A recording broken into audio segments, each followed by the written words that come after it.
Hablábamos ayer en el sermón de las tablas de la ley, un tema verdaderamente central en la historia del pueblo judío y también en la meditación, la reflexión de la Iglesia.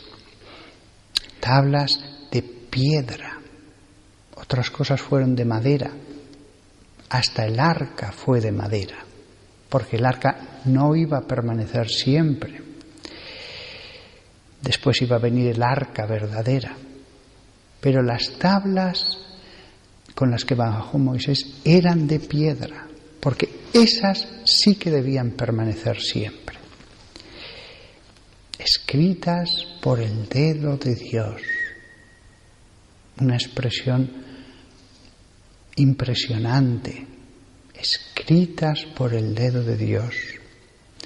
También reflexionábamos que estuvo 40 días, mucho tiempo, más de un mes en la presencia de Dios, y baja con ese don más todo lo que habían hablado, todo lo que había visto, todo lo que había comprendido. También hablamos acerca de cómo Dios enseña a ese pueblo a adorar, de la misa como el modo en que Dios quiere ser adorado, como la culminación de lo que comenzó en Sinaí. Las tablas eran la obra de Dios, dice la Biblia, y su escritura era la escritura de Dios, grabada sobre tablas, añade otra vez. Hay una insistencia del texto. La insistencia en que esos mandamientos eran absolutamente permanentes, imperecederos, era algo estable, era algo, si toda la palabra de Dios es segura, aquí hay una especie de subrayado especial por parte de Dios. Las tablas eran la obra de Dios. La religión debemos verla de esta manera, como con un corazón que es obra de Dios, con un núcleo que en definitiva es el escrito de Dios, su palabra. Los que no tienen fe lo ven como cosas humanas y lo ven de un modo perverso incluso, el modo en que ven la religión. Pero la Biblia dice, las tablas eran la obra de Dios y la escritura era la escritura de Dios. Que sorpresa será para algunos el día en que mueran y entren, como tantos enfermos me han dicho a mí en el hospital cuando se les ha parado el corazón, en el túnel, en cuyo final está una luz que no es de este mundo, y descubran que esa religión de la que pues se reían o despreciaban, era verdadera. Sin embargo, ocurre algo impensable cuando baja Moisés. Algo que cualquiera que hubiera estado leyendo la Biblia jamás hubiera pensado que iba a pasar. Y es que cuando baja Moisés se encuentra con que, claro, 40 días en mitad de esa nube de la que se oían sonido como trompetas y se entreveía detrás de las nubes como fuego. Quizás como fuego serían relámpagos, quién sabe. Pues pensaban que había muerto, estaban solos en el desierto y cayeron en la idolatría. Seguro que hubo distintas opiniones entre aquel 1,5 millones o 2 millones de personas que estaban. medio millón de hombres. Seguro que hubo muchas opiniones, pero al final los malos consejos fueron los que prevalecieron. A veces la mayoría se inclina por el mal consejo y habían caído en la idolatría. Es verdad, ¿por qué hicieron eso? Es verdad que quizás lo que ellos pensaron es: Moisés ha muerto, vamos a hacer una imagen del Dios que nos ha sacado de Egipto. No es que se pusieran a adorar otros dioses, probablemente querían adorar al Dios que les había sacado, pero hicieron una imagen cuando se les había dicho: no lo hagáis, no lo hagáis. Quizás no sabemos hasta qué punto se torcieron, porque dada la debilidad humana todo es posible, hasta que adoraran a uno de los dioses egipcios diciendo que era él en realidad el que les había sacado. Ante semejante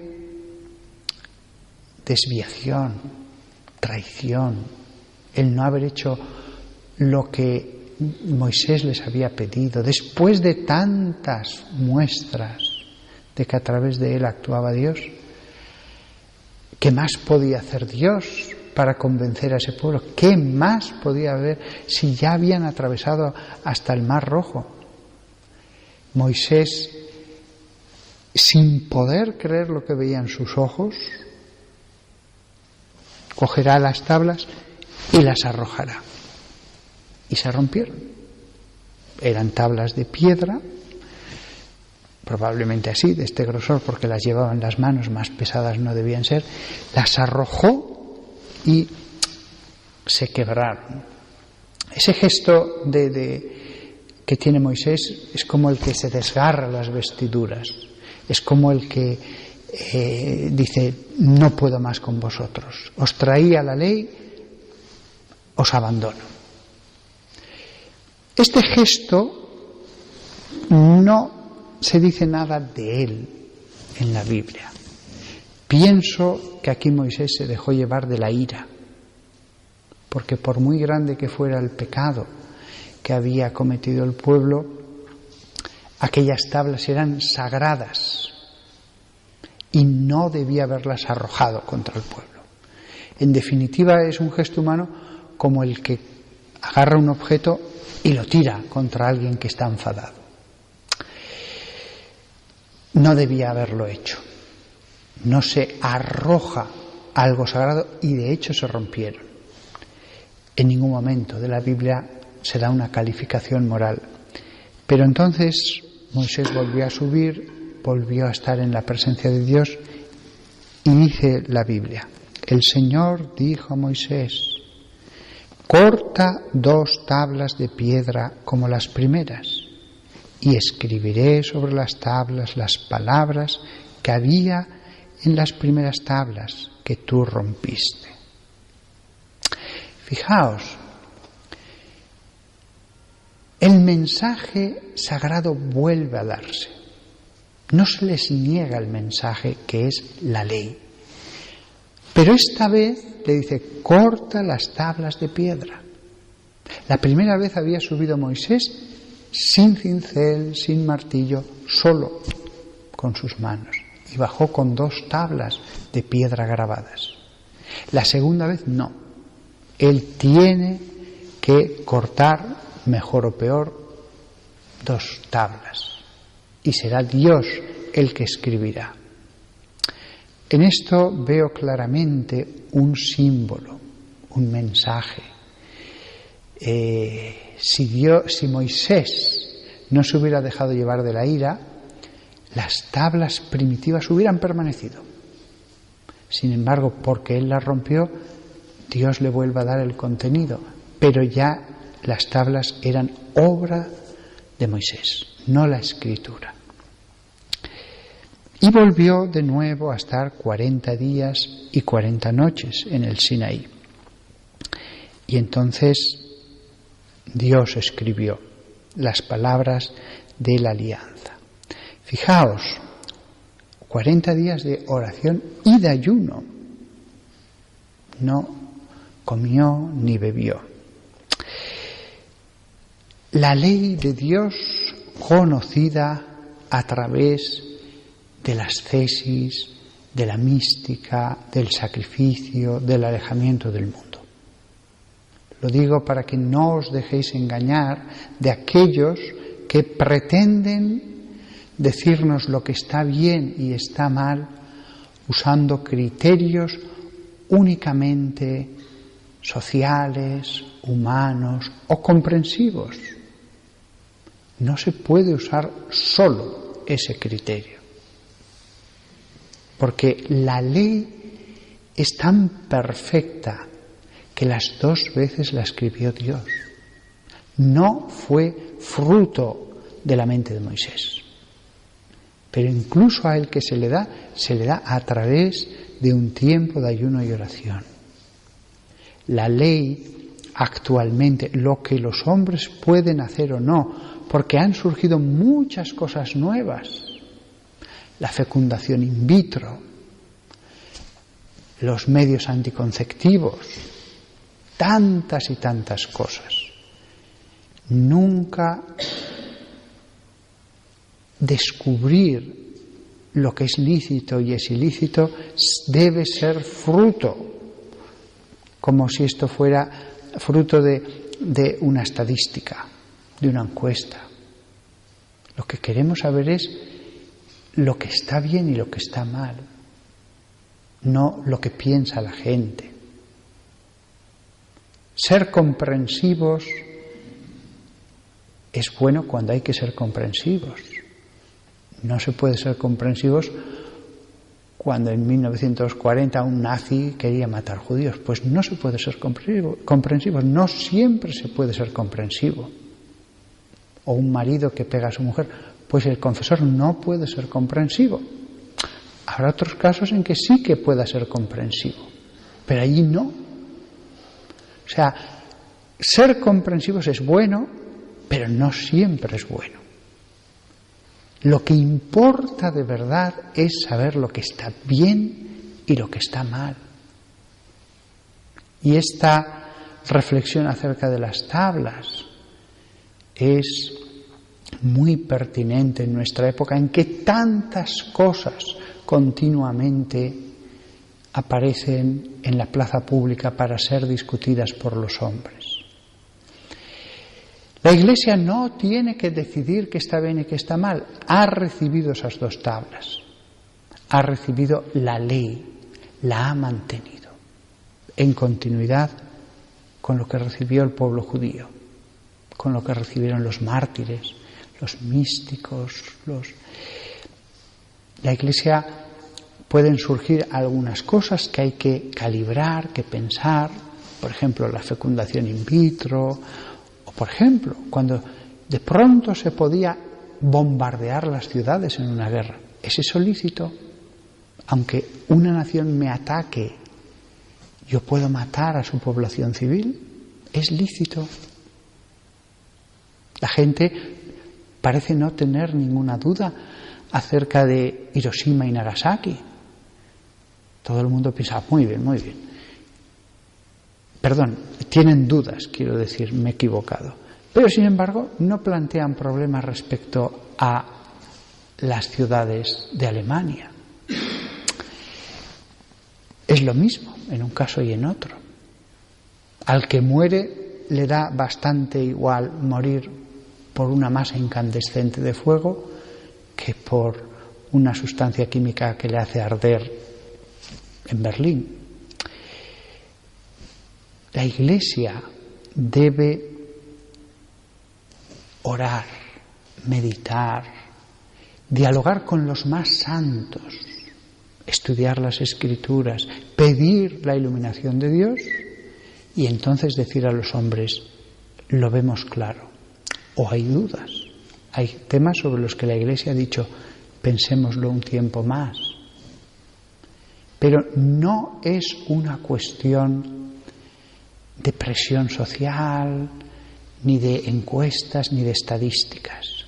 Lo que de verdad nos tiene que importar a todos es lo que está bien, lo que es lo bueno para mí, para la humanidad, para mi salvación. Eso es lo que realmente importa. Me voy a quedar aquí, pero el hecho de que las tablas fueran de piedra es ya una enseñanza.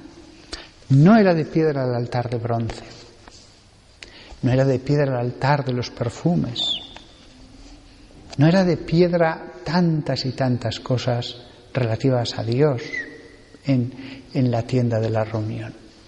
Pero la ley sí que es de piedra. Y el sacerdote en un confesionario, al final, pues a veces tendrá que decir: yo puedo ser todo lo comprensivo que quiera usted, pero no puedo cambiar la ley. Yo no puedo cambiar la ley. Y, por lo tanto, usted ore, medite, lea la Sagrada Escritura, pero ni yo, ni 100 obispos, ni 500 sacerdotes podemos cambiar la ley de Dios.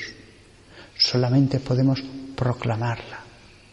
Y la ley abarca todos los mandamientos, todas las cosas que el ser humano puede hacer mal y bien, todas las transgresiones y perversiones o las cosas santas. Amarás a Dios sobre todas las cosas, el santificar las fiestas. Por eso hay 2 tablas, la de la derecha y la de la izquierda, no solo una tabla. Pero hay muchas cosas en esas tablas, como si Dios quiere habrá otro sermón, muchas cosas.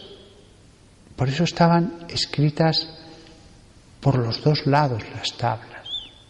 No son solo 10 breves mandamientos, lo veremos en el siguiente sermón. Dios dice muchas más cosas. Que todos nosotros, de verdad, amemos profundamente los mandamientos de Dios, la ley en general, que va más allá de esos 10 mandamientos, como si se ramificara en ramas de bien o de mal, llegando unos más lejos en el bien y otros más lejos en el mal. Ante nosotros están las 2 cosas y cada uno pues va escogiendo, pero toda decisión tiene repercusión. Cada decisión que tomamos tiene un efecto, aunque Dios nos perdone. Esto es una cosa que hay que recordar siempre. Dios puede perdonar, pero cada decisión va a tener un efecto. Y eso es así, aunque Dios nos perdone. Y la suma de todas las decisiones tiene un efecto claro en nuestra alma, eterno, porque al final, cuando muramos, cada espíritu de cada ser humano va a ser el resultado de toda su vida, la gracia, los pecados, las buenas obras, la palabra de Dios, las enseñanzas de Dios, todo conforma una cosa única, que ahora en la adoración de Dios, que forma parte de lo que estaba en las tablas, la adoración de Dios, en la misa ahora le pidamos al Señor este amor a la ley, sabiendo que en la misa estamos cumpliendo lo que decían las tablas, que también hablaban de la adoración. En esta misa, asistiendo a esta misa, estamos cumpliendo lo que Dios le dijo a Moisés en el Sinaí. Y los que están fuera paseando, que no irán a misa en todo el domingo, no les juzgamos lo más mínimo. La fe es un don. La fe es un don. Pero no están cumpliendo la ley de Dios. No les juzgamos ni pensamos para nada mal en él. Pero no la están cumpliendo. Cumplirla tiene beneficios. tiene efectos en nuestra alma. Fijémonos en lo positivo, no solamente en el aspecto de condena, pecado, en lo positivo, porque Dios siempre quiere lo bueno para todos. Que la Virgen María nos ayude a cumplir cada vez mejor las 2 tablas de la ley.